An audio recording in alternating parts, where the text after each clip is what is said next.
अब एक बात सावधानी से सुनिएगा। शायद शिव महापुराण के माध्यम से अभी तक ये बात सामने नहीं आई, पर शिव पंचायत कथा में आ रही है। तो सावधानी से सुनना। एक प्रश्न हमारे भीतर खड़ा होता है, जब हम सूर्य नारायण भगवान को अर्घ देते हैं, जल चढ़ाते हैं, तो वो जल पृथ्वी पर जब गिरता है तो उसके छींटे हमारे शरीर पर लगते हैं। क्या वो ठीक है? क्या वो श्रेष्ठ है? तो शिव महापुराण की कथा कहती है, जब हम सूर्य को अर्घ देते हैं, सूर्य को जल चढ़ाते हैं, वो पानी जब पृथ्वी पर गिरता है, उसके छींटे हमारे शरीर पर लगते हैं, तो वो श्रेष्ठता का भाव निर्मित करते हैं। वो गलत नहीं हो सकता। कारण अब वो भी समझ लीजिए।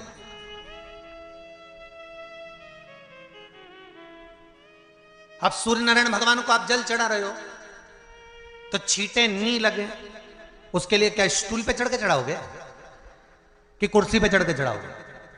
अरे बोलो तो सही। अब कई लोगों के दिमाग में यह बात भरा गई कि हम भगवान को जल चढ़ाते हैं, वो हमारे शरीर में छींटे लगते हैं, जमीन पे से पानी गिरता है, वो हमारे शरीर को छींटे लगते हैं, भगवान को अच्छा नहीं लगता होगा। कौन ने कहा? पहले तो उसको पकड़ के ला। मेरे राम जी महाराज, मेरे भगवान कृष्ण,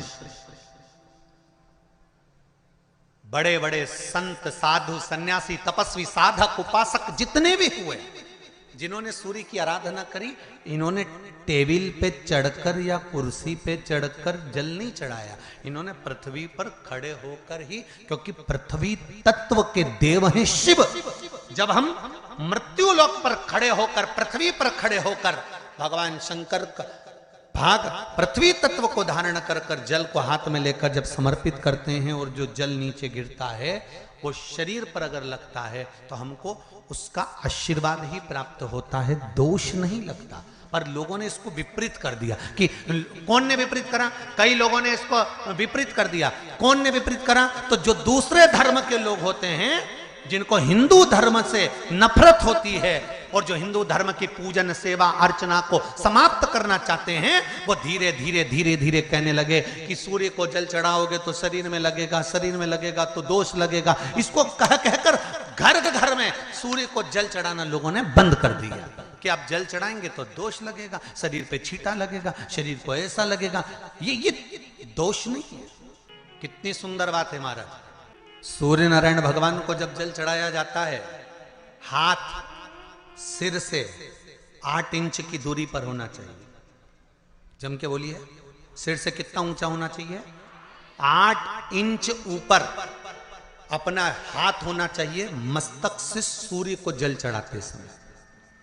और ना चांदी का, ना स्टील का, ना लोहे का, ना प्लास्टिक का, ना कांच का, ना सोने का कोई बर्तन, ना कांसे का, ना एल्युमिनियम का,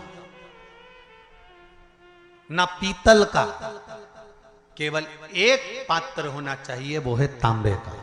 काय का पात्र होना चाहिए? तांबे का पात्र।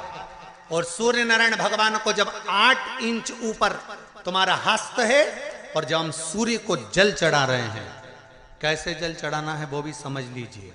अगर कोई कैंसर का मरीज है, जिसके चेस्ट में कैंसर आ गया हो, लेफ्ट में, राइट में कहीं पर कैंसर आ गया हो, या कोई गठान आ गई हो, तो महाराज आप जल चढ़ाते समय उस जल की धार को सूर्य भगवान को जब चढ़ा रहे हो, तो धार आपकी गठान की ओर जाना चाहिए, जिससे सूर्य की किरण उस जल में से आपके उस स्थान पर पड़े, उस जगह पर पड़े जहां पर गठान है। महाराज आप लगातार जल तो चढ़ाना चालू करो, अच्छे अच्छे डॉक्टर फेल हो जाएंगे और कह देंगे गठन ठीक हो गई।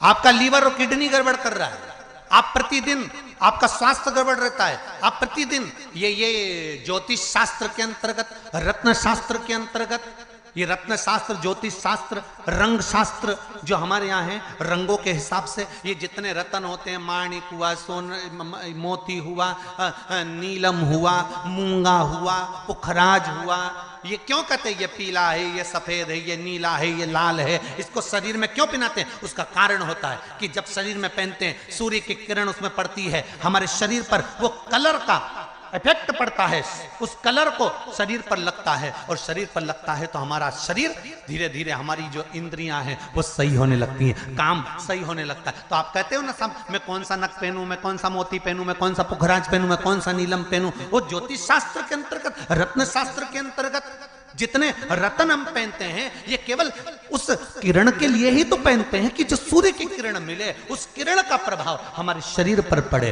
तो इन सबसे अच्छा है कि सुबह शंकर भगवान का नाम लो, तांबा का लोटा में जल भरो, 8 इंच ऊपर सिर से हाथ होना चाहिए, और सूर्य नारायण भगवान का दर्शन साधारण नहीं, जो जल तुम चढ़ा रहे हो, वो जल की जो धार आ रही है उसमें सूर्य का दर्शन होना चाहिए, तो कैंसर की बीमारी कभी नहीं हो सकती।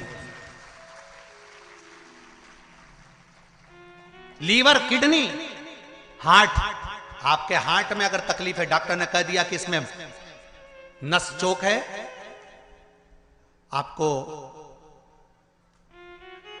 कहीं ना कहीं छल्ला डलेगा, आपको कह दिया इसमें कुछ ना कुछ प्रॉब्लम आ रही है, आप सूर्य को अर्घ देना चालू कर दो, सूर्य को जल चढ़ाना चालू कर दीजिए। आप सूर्य को जल चढ़ाओ, वो जल की जो तरंग आ रही है, वो जल जो निकल कर जा रहा है, उसकी जो किरण आपके हृदय पर, आपकी छाती पर पड़ रही है, नाड़ियों में पड़ रही है, नसों में पड़ रही है, उसका बल देखो तो शरीर 1 महीना लगातार चढ़ाओ, तो 15 दिन 20 दिन कर तो देखो। क्यों राम जी महाराज जल चढ़ाते थे, क्यों भगवान कृष्ण जल चढ़ाते थे सूर्य को, क्यों दशरथ जी महाराज जल चढ़ाते थे, क्यों कश्यप ऋषि जल चढ़ाते थे सूर्य को, सारे 33 कोटि देवता, सारे ऋषिवर, साधु संत सन्यासी तपस्वी साधक उपासक सब भगवान सूर्य को अर्घ दिया करते थे। क्यों देते थे, किस लिए? सूर्य नारायण भगवान को जल चढ़ाते समय आपके पंजों की एड़ी ऊंची नहीं होना चाहिए, ध्यान दीजिएगा। आपका पंजा पांव का पूरा की पूरा जमा होना चाहिए भूमि पर। हाथ कितने इंच ऊपर? 8 इंच ऊपर होना चाहिए। जल जो गिरे, सूर्य की किरण, सूर्य का दर्शन उस जल की रोशनी में करना चाहिए। क्या होगा उससे? जिस बच्चे को आंख में चश्मा लगा हो, मोटे से मोटा चश्मा लगा हो, छूट नहीं रहा हो, तो थोड़े दिन उसको सूर्य का अर्घ चढ़वाना चालू कर दो, और जल में से सूर्य का दर्शन कराना चालू कर दो। सूर्य का दर्शन जल में से 2 महीना 2.5 महीना बहुत है, आंख की रोशनी बढ़ जाएगी, चश्मा हट जाएगा। आप कर देखिए।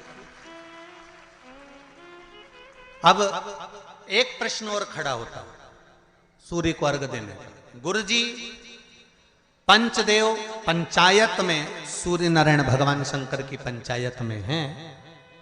सूर्य नारायण को हम फ्लैट में रहते हैं, हम फ्लैट के अंदर रहते हैं, तो हम फ्लैट में रहते हैं, हमारे यहाँ अगर छज्जा नहीं है, हमारे यहाँ जगह नहीं है, तो हम सूर्य को अर्घ कैसे दें? तो महाराज खिड़की तो होगी, अगर घर में फ्लैट में पानी ढुलेगा और आप लोग नहीं समेट सकते तो एक बाल्टी रख लो, एक पात्र रख लो, पर सूर्य नारायण भगवान को अर्घ देकर रोशनी शरीर पर पड़ना चाहिए। जिंदगी में कभी कोई बड़ी बीमारी नहीं आ सकती। कितने लोग देते हैं सूर्य को अर्घ? जरा हाथ उठाओ। बहुत बढ़िया, बहुत जोरदार। पुरुष लोग भी देते हैं ना, चाहे बच्चे से बच्चा हो, बच्चों के हाथ में भी 1 लोटा पानी पकड़ाओ। घर में छोटे बच्चे हो ना, उनको तांबे का लोटा दो, पानी दो, जा बाहर खड़े हो जा, 1 लोटा पानी चढ़ा के। पहले दिन आप स्वयं बच्चे के साथ बाहर खड़ी हो, ओटले पर, घर के बाहर खड़ी हो, छत पे खड़ी हो या घर के बाहर खड़ी हो, और बच्चे से कह लो चढ़ाओ बेटा, देखो ऐसा हाथ 8 इंच ऊपर करिए, तांबे का लोटा लेकर पानी धीरे धीरे डोलना है। जैसे वो स्लो मोशन के सीन नहीं होते नाटक में, ये एकदम धीरे धीरे, बस नहीं तो मालूम पड़े छोरा छोरी एक साथ उंडेल के अंदर नहीं। जल चढ़ाते समय उस पानी में से सूर्य की किरण पड़ना चाहिए, सूर्य की किरण। एक बात और कहना चाहूंगा, अगर आप लोग स्वीकार करेंगे तो, अगर कहीं आपको लगता हो कि बच्चा पढ़ने में कमजोर है, विद्या में कमजोर है, रिजल्ट अच्छा नहीं आ रहा, पढ़ने में कमजोर है, वो पढ़े अपनी जगह पढ़े, वो कार्य करे अपनी जगह करे, मेहनत करे अपनी जगह करे। बच्चों को कह दो